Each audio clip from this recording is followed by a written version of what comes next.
마가복음은 총 16장으로 구성되어 있습니다. 그리고 갈릴리와 예루살렘이라는 지명을 중심으로 크게 세 부분을 나누어 볼 수가 있습니다. 1장 1절부터 첫 번째 부분은 1장 1절부터 8장 26절까지는 갈릴리와 주변 지역을 중심으로 사역을 하시고 8장 27절부터 10장까지는 예루살렘으로 올라가는 여행을 가십니다. 그리고 세 번째는 11장 1절부터 끝까지 16장 8절까지는 예루살렘에서 사역을 하십니다. 특히 여기서는 예수님께서 14장에서 16장 특별히 예수님의 고난과 죽으심과 부활을 다루고 있습니다. 오늘 본문에 있는 1장 16절에서 20절은 가장 첫 부분 1장 1절에서 8장 26절, 즉 갈릴리와 주변 지역에서 이루어지는 사역, 그 중에서도 갈릴리 초기에 이루어지는 예수님의 사역을 담고 있습니다. 오늘 본문도 조금 구분을 해서 나눌 수가 있습니다. 16절에서 20절은 장소의 변화와 새로운 인물이 등장하는 것을 분기점으로 나누어집니다. 16절에서 18절을 보시면요. 16절의 장소는 갈릴리 해변이고 등장인물은 시몬과 베드로인 시몬과 안드레가 16절에 등장을 합니다. 18절 지나 19절에 가시면은 장소가 조금 바뀌지요. 조금 더 가시다가 19절, 그리고 인물도 앞에서 시몬 안드레였다면 여기서 한번 전환이 일어납니다. 야고보와 요한이 등장합니다. 그래서 오늘 단락이 16절과 18절이 한 부분, 조금 더 나눈다면 한 부분, 19절과 20절이 또 한 부분이 되는 것입니다. 주목할 부분은 오늘 16절에서 20절 사이에 16절과 20절 앞부분에 위치한 사건들이 말씀 선포와 관련되어 있다는 것입니다. 1장 14절 15절을 보시면 주님이 하나님의 복음을 전파할세 때가 찼고 하나님의 나라가 가까이 왔으니 회개하고 복음을 믿으라 라고 주님께서 말씀을 선포하시는 사건입니다. 그리고 1장 21절 이하에도 보시면은 3장 12절까지 말씀 선포에 관한 이야기가 나옵니다. 성인 남자 10명 있어야지 구성이 가능한 회당을 중심으로 주님께서 말씀 선포, 즉 가르치시는 사역이 드러납니다. 즉 오늘 본문은 주님의 말씀 사역과 관련하여서 마치 샌드위치 구조처럼 양쪽에 오늘 본문을 중심으로 양쪽에는 말씀 선포를 하시는 주님의 사역이 드러나고 그 가운데 제자들을 부르시는 사건이 위치함으로써 주님이 부르시는 사건, 그리고 주님이 자신의 사역을 이루시는 도구들을 부르시는 사건에 우리가 주목하게 하시는 것입니다. 16절 보실까요? 16절을 보시면은 갈릴리 해변으로 지나가시다가 시몬과 그 형제 안드레가 바다에 그물 던지는 것을 보시니 그들은 어부라. 민감한 독자들은 조금 표현이 어색하다라는 것을 느낄 것입니다. 그래서 영어 성경을 찾아보시는 분들은 더 의아하게 생각을 하게 됩니다. 왜냐하면은 영어 성경에는 전치사 for이 있어가지고 왜냐하면 그들은 어부이기 때문이라 라고 합니다. 이게 왜 이상하냐면은 영어 성경을 번역하면 이렇게 됩니다. 갈릴리 해변으로 지나가시다가 시몬과 그 형제 안드레가 바다에 그물 던지는 것을 보시니 왜냐하면 그들은 어부였기 때문이라. 예수님이 보셨는데 그들은 어부였기 때문이라. 뭔가 이상하지 않습니까? 마가복음에 이러한 표현들이 약 10군데 정도 등장을 하는데 여기서 한 가지 짚고 넘어가야 될 문법적 특징이 있습니다. 갸르라는 헬라어 단어는 사실 대부분 왜냐하면이라고 원인으로 혹은 이유로 번역하는 게 옳습니다. 우리 성경도 대부분 그렇게 번역되어 있는데 여기서는 설명을 하는 용법으로 마가 저자는 설명 혹은 원인을 설명하는 용법으로 이 갸르라는 단어를 번역합니다. 여기서는 사실 대부분의 성경이 원인으로 왜냐하면 어부이기 때문이다 라고 번역되어 있는데 사실은 여기를 비롯해서 한 10부분 정도는 설명하는 것으로, 그래서 이렇게 번역함이 옳습니다. 예수님께서 갈릴리 해변으로 지나가실 때 시몬과 그의 형제 안드레가 그의 바다에 그물 던지는 것을 보시니 잠시 쉬시고요. 마치 누가 설명해 주듯이 관로 안에서 그들은 어부였다. 왜 이렇게 설명하시는가 하면은 어부라는 단어에 우리가 주목하게 하기 위한 그 마가 저자의 용법입니다. 우리는 이런 게 낯설지만 당시 헬라 문화권에 있었던 독자들은 뭔가 모르게 지금 예수님의 사역 가운데 어부라는 단어에 주목하게 하는구나 라고 저자의 의도를 알았을 것입니다. 여기서 주님께서 어부라는 단어를 사용하시는데 이 단어는 구약 성경에도 약 4번 정도 욥기, 이사야, 예레미야, 에스겔 47장 등에 나타납니다. 대부분 욥기는 그 리워야단, 괴물을 끌어올리는 걸로 사용하지만 대부분 사람을 낚는 단어가 아니라 대부분 그냥 고기를 잡는 모양으로 사용되고 있습니다. 그런데 주목할 구절은 예레미야 16장 16절만 사람을 낚는 어부라고 하여 예레미야서의 그 부패한 하나님의 백성들을 심판하는 맥락 속에서 사람을 낚는 어부라는 표현이 예레미야 16장 16절에 한번 등장합니다. 이 말씀을 사람을 낚는 어부, 그들은 어부였다는 말씀을 들을 때 사람을 낚는 어부라는 말씀을 듣는 이 맥락 속에서 어부라는 말씀을 들었을 때 아마 제자들은 예레미야 말씀을 기억했을 것입니다. 그런데 예레미야서는 심판의 맥락에서 심판의 도구로서 어부가 파송되어졌다면 그리고 그 이미지가 사용되어졌다면 여기서는 예수님께서 그 이미지를 변경시키십니다. 마가복음 1장 1절은 이렇게 번역할 수가 있습니다. 예수 그리스도의 복음의 시작이라 혹은 입문이라 기초라 하여 예수 그리스도가 누구신가를 시편 2편을 인용하여 하나님의 아들이시다, 메시아시다, 예수님이 누구신가를 선포하고 그가 어떤 일을 하시는가, 하나님 나라의 복음을 전하는 자시다, 자기가 누구신지를 친히 전하시는 자시다 라는 이런 맥락과 같이 오늘 어부라는 이 단어를 통해서 예수님께서는 자신의 사역을 위한 어떠한 메시지를 전달하고 있는 것입니다. 이 어부는 예수님께서 이미지를 변환시키시기를 마치 출애굽하신 그 사건처럼 애굽의 바로의 압제 속에 있던 이스라엘 백성들을 홍해를 건너 출애굽시키셨듯이 그리고 바벨론 치하에서 압제받고 있던 이스라엘 백성들을 건져내심같이 본토 팔레스타인을 건져내심같이 거기 맥락에 예수님께서 이미지를 대입시켜 어부라는 단어를 새롭게 사용하고 계시는 것입니다. 여기서는 잘 나타나지 않지만 누가복음과 요한복음을 비춰볼 때 이 제자들은 이미 예수님이 누구신가 보았고 예수님의 말씀을 듣고 있던 터라 예수님이 어부라는 단어를 사용할 때 제자들은 주목하지 않을 수가 없었던 것입니다.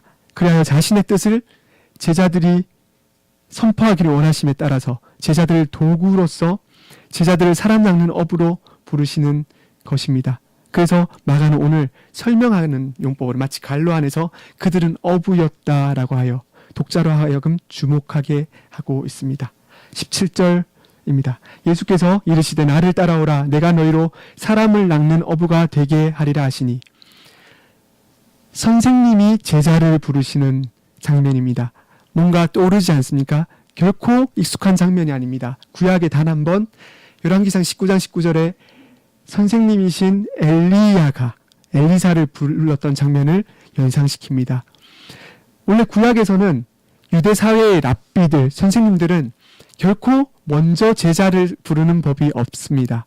사도 바울도 유학을 심지어 떠나서라도 선생님을 찾아갔듯이 가말리엘을 찾아갔듯이 제자들이 먼저 선생님을 찾지 않으면 안 되는 시기였습니다. 오늘도 비슷하지요. 그런데 여기서는 주님께서 먼저 제자를 부르셨습니다. 그리고 나를 따라오라라고 말씀하셨습니다. 그리고 사람을 낚는 어부가 되게 하셨으니 사람을 어디서 낚겠습니까? 여기서는 고기를 물에서 건지듯이 이 물이라는 이미지는 또 당시에 이러한 이미지가 있었습니다. 시편 73편에 잘 나오는데 마치 악의 세력이다, 어둠이다. 그래서 이들이 이 메시지를 들었을 때 또 한 가지 연상되는 이미지는 마치 흑암 가운데 있는 자들에게 한 줄기 빛이 비치는 것처럼 어두운 가운데 사망 가운데 있는 자에게 영생이 주어지는 것처럼 그래서 어부가 되어 낚는 고기를 낚는 게 아니라 사람을 낚는 이 이미지를 차용하여 예수님이 사용하고 계십니다. 18절입니다. 곧 그물을 버려두고 따르니라 라고 하십니다. 곧이라고 하시니 제자들의 즉각적이고 순종적인 반응을 의미하며 마가복음에서 또 따른다라는 단어는 우리에게 주목을 요구합니다. 따른다라는 단어도 약 10번 넘게 사용되고 있는데 주로 제자들의 즉각적인 순종 또는 강한 헌신을 요구하는 맥락이 사용됩니다. 그리고 그냥 군중들처럼 저가 어떤 기적을 일으키신가 보자 하여 관찰자처럼 그냥 따라다니는 제자들의 모습이 아니라 도제 교육을 받는 자답게 옆에 딱 붙어서 다니는 자답게 그런 모양을 사용할 때 따른다라는 단어를 사용합니다. 우리가 매일 신앙 고백할 때 따른다라는 단어의 말씀이 나오는 구절을 기억하십니까? 무리와 제자들을 불러 이르시되 누구든지 나를 따라오려거든 자기를 부인하고 자기 십자가를 지고 주님을 좇으라고 할 때 그 말씀에 따른다는 것이 어부들에게 하신 말씀의 그 단어와 똑같은 것입니다. 전적인 순종, 전적인 헌신을 요구하는 그 단어입니다. 19절 장면이 바뀝니다. 16절에서 18절까지 한 장면, 19절부터 20절까지 한 장면. 조금 더 가시다가 다른 두 제자 세베대의 아들 야고보와 그 형제 요한을 만나십니다. 확실히 그곳에서 야고보와 요한이 있는 것을 미리 아심으로 이동하시는 듯한 느낌을 본문에서 받을 수가 있습니다. 그런데 조금 차이가 나는 것은 앞서 나왔던 두 제자와 조금 더 차이가 나는 것은 앞서 나왔던 시몬과 그 형제 안드레는 그냥 시몬과 안드레는 손에 잡는 투망을 가지고 육지에 서서 혹은 배에 타서 주변에 그물을 가득 던져서 잡는 손그물이었다면 여기 나오는 후반부에 나오는 세베대의 아들 야고보와 요한은 배를 타고 있었더라고 합니다. 그래서 좀 더 큰 규모의 여러 사람들과 함께 고기를 잡는 모양을 보게 합니다. 20절에서도 그들의 사업 규모를 보여줍니다. 곧 부르시니 그 아버지 세베대를 품꾼들과 함께 배에 버려두고 예수를 따라가니라 라고 합니다. 이 제자들은 근로자를 고용했던 자들이었습니다. 앞서 두 명은 그냥 투망을 던지는 사람이었다면 뒤에 나오는 세베대의 아들 야고보와 요한은 꽤 큰 규모의 배를 가지고 있었고 일꾼들을 데리고 있었던 사람들이었습니다. 그래서 우리가 평소에 그냥 어부들은 다 가난했다라고 인식하는 것은 잘못된 것이지요. 오늘 본문을 한마디로 요약한다면 무엇이라고 요약할 수가 있겠습니까? 많은 사람들이 제자도에 주목을 합니다. 과연 제자도가 이 본문의 핵심일까요? 그들은 제자도로 강조하는 사람들은 보십시오. 제자들이 자신의 생업 전부를 버리고 떠나지 않았습니까? 라고 이야기합니다. 그런데 저와 여러분들이 약간 문맥을 보셨듯이 앞뒤 문맥을 보셨고 마가복음 전체의 흐름을 간략하게 보셨듯이 여기 어디도 제자도를 집중하라는 의미는 없어 보입니다. 다시 한번 1장 1절에 15절의 문맥은 오히려 주님이 누구신가? 예수 그리스도가 누구신가에 주목하게 하십니다. 심지어 등장했던 인물 세례 요한조차도 예수 그리스도가 하나님의 아들이시요 친히 하나님이신 그분이 구약 성경에서 오리라 예언했던 말씀을 따라서 메시아로 오셨음을 강조하는 문맥이 앞서 등장한다면 오늘 본문이 단지 제자도에 관한 것이 아님을 우리가 쉽게 알 수 있습니다. 오히려 오늘 본문의 강조점은 주님 자신이고 주님의 부르심이라고 할 수 있을 것입니다. 제자들은 단지 도구로 부르심 받았음에 의의가 있는 것입니다. 주님이 제자들을 부르셨습니다. 혹자들은 이 어부들은 무식했다. 천한 직업이었다. 배우지 못한 사람들이었는데 주님이 그들을 택하셨다라고도 설명을 하지만 일리는 있지만 사실 그 당대의 문화를 보면은 어부는 상당히 인기 있는 직업이었고 보편적인 직업이었습니다. 상당히 보편적인 직업이었고 이 고기를 잡아 먹는 이 식용이 너무도 유행했고 중요한 생활 수단이었기 때문에 전혀 그렇지 않습니다. 오히려 선호하는 직업이었고 당시 팔레스타인을 비롯해서 그리스 로마에서 상당히 성행하고 있던 직업이었습니다. 그래서 이 본문을 가지고 어부를 무식한 직업으로 본다거나 비하하는 것, 낮추어서 표현하는 것은 옳지가 않습니다. 또한 오늘날 이 본문을 가지고 제자 훈련을 해야 한다고 강조하기도 합니다. 보십시오. 여기 주님이 이렇게 부르셨으니 우리도 주님처럼 제자를 삼읍시다 하여 알파코스라든지 두날개라든지 새날개라든지 이런 것들을 만드는데 이런 것들도 옳지 않습니다. 이 본문은 전혀 우리도 주님처럼 제자를 만들어서 뭔가 어떤 것을 해보자 그물을 던져서 어떻게 해보자 이런 의미의 강조점이 있어 보이지는 전혀 않습니다. 그렇게 우리가 자의적으로 해석할 부분이 없습니다. 오히려 우리는 주님의 부르심, 선택하심에 주목함이 옳습니다. 제자들의 어떠함에 주목하기보다는 그들의 주님에 대한, 오히려 제자들은 주님을 배반했고 조금만 뒤로 넘어가시면 6장 이후로 넘어가시면 그들은 주님이 하시는 사역에 의문을 던지고 주님이 누구신가에 대해서 또한 의문을 던지며 오히려 주님을 부인하기에 이르니 어찌 우리가 제자들이 어떠함에 주목하여 제자들처럼 우리도 예수님의 제자가 되자, 제자들처럼 우리도 헌신하자라고 어떻게 교훈을 받을 수가 있습니까? 우리는 오히려 여기서 주님의 어떠하심과 주님이 누구신가, 그리고 무엇보다 주님이 부르셨다는 그 사실, 주님의 부르심에 주목하는 것이 옳습니다. 부르심과 선택에 관한 내용은 하나로 연결될진데 부르심에 관해서 가장 명백하게 말씀하는 사도는 역시 사도 바울일 것입니다. 우리가 주일학교에서도 이 선택에 관한 은혜를, 부르심에 관한 감사를 나누고 있습니다. 우리 주일학교 이중 예정이 무엇입니까? 크게 한번 대답해 주시면 돼요. 이중 예정이 무엇입니까? 짧게 선택과 유기를 일컬어 우리가 이중 예정이라고 표현을 합니다.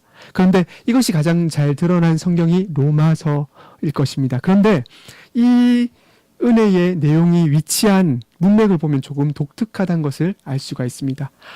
우리가 잘 알듯이 주님 먼저 만세전에 정하셨고 선택하셨고 부르셨기 때문에 칭이라는 교리가 나오고 성화라는 교리가 나오고 그 다음에 영화라는 교리가 나와야 될 법한데 로마서에서 사도 바울이 가르치는 순서를 보면은 그렇지가 않음을 볼 수가 있습니다.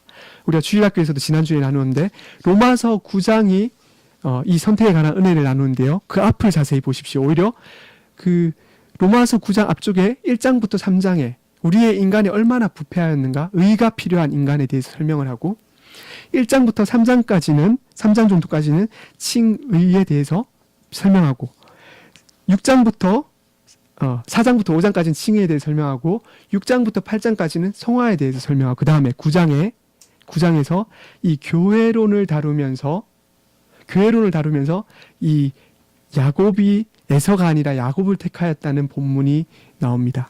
이상하지 않습니까? 순서상으로는, 우리의 논리적인 순서상으로는 먼저 택하시고 부르신 다음에 칭의, 성화, 영화의 교리가 나와야 되는데 사도 바울은 여기서 먼저 칭의를 이야기하고 성화를 이야기하고 그 다음에 야곱은 사랑하고 에서를 미워하였다는 이 교회론, 비가시적 교회의 영원전에 선택받은 하나님의 총수가 어떠한가를 9장 이후에야 다루고 있습니다.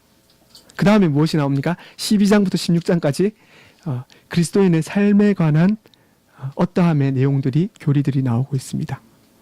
즉 사도 바울이 의미하는 바는 주님이 우리를 부르신 거는 마치 나는 불렀고 너는 부름받지 못했다, 난 선택받았고 너는 유기받았노라 라고 하는 어떤 정죄를 위함이 아니라 우리가 누구인가, 주 예수 그리스도로 말미암아 하나님의 자녀된 자라는 감사함의 신분 아래 감사의 고백으로서 교회론에서 에서가 아니라 야곱은 사랑했다라는 교회론이 나오면서 이 부르심의 은혜를, 예정의 교리를, 선택의 교리를 감사와 송축의 은혜의 내용임을 강조함으로써 여기에 다루고 있는 것입니다. 즉 이 부르심은, 이 선택은 우리가 누구를 정죄하고 판단하는 교리가 아니라 하나님의 은혜의 감사의 내용이요 또 우리의 감사의 영역인 것입니다. 즉 편을 갈라서 나는 선택받았고 너는 선택 못 받았다, 이게 아니라 베드로와 야고보와 요한과 안드레는 선택받았고 그 나머지 사람들은 버림받았노라, 이런 차원의 이야기가 아니라 바울은 비가시적 교회, 곧 영원전에 선택받은 백성들의 총수를 이야기하면서 감사의 마음으로 이 귀한 내용들을 진술하고 있는 것입니다. 감사의 내용입니다. 그래서 삼위 하나님께 마땅히 감사와 찬송과 영광을 돌려야 됨을 이야기하고 있는 것입니다. 청년부에서 로마서를 공부하고 있지요. 그 저자가 칼빈입니다. 칼빈의 기독교 학류도 살펴보면은 우리가 주일학교에서 다루었는데 3권 이후에 가면은 느지막한 곳에서부터 이신칭의 교리가 나오고 그 다음에 성화교리가 나오고 그리스도인의 자유교리가 나오고 그리고 기도를 다룬 이후에 우리가 오늘 배우는 예정이 나오고 그 다음에 상급 말미에 부활이 나옵니다. 거기서도 칭의를 앞에서 다루고 성화를 앞에서 다루고 이 우리의 부르심의 은혜를 주님이 우리를 선택하신 은혜를 뒤에서 다룸으로써 이 진리는 누구를 판단하거나 어렵거나 힘든 진리가 아니라 우리가 주께 감사를 영광을 찬송으로 돌려야 할 진리임을 암시하고 있는 것입니다. 주님이 성육신하시고 가장 먼저 그의 교회를 이뤄가시는 사람들로 제자들을 부르셨고 2000년 후에 오늘 저와 여러분들을 부르셨습니다. 만세전에 정하신 뜻대로 그의 기뻐하시는 바에 따라서 우리를 정하셨고 구속자로 예수 그리스도를 정하셨고 구속 방식으로 대속을 정하셨고 구속 백성으로 또한 우리를 부르셨습니다. 그리하여 이 내용에 우리의 실존이 있게 하셨습니다. 선택은 하나님이 주시는 거저 베푸시는 선물이지요. 우리에게 원래 있던 것은 아무리 보아도 전적 부패요 전적 타락인데 주님께서는 삼위일체 하나님께서 미리 우리가 타락할 것을 보시고 미리 우리의 구원을 정하셨으니 어찌 은혜가 아니겠습니까? 여기에 어찌 우리가 우리의 행위나 공로가 들어갈 수가 있겠으며 우리의 명분이 들어갈 수가 있겠습니까? 그리고 어찌 우리가 행할 의를 선함을 공로를 미리 주님이 예지하시고 우리를 정하셨다는 논리를 펴나갈 수가 있겠습니까?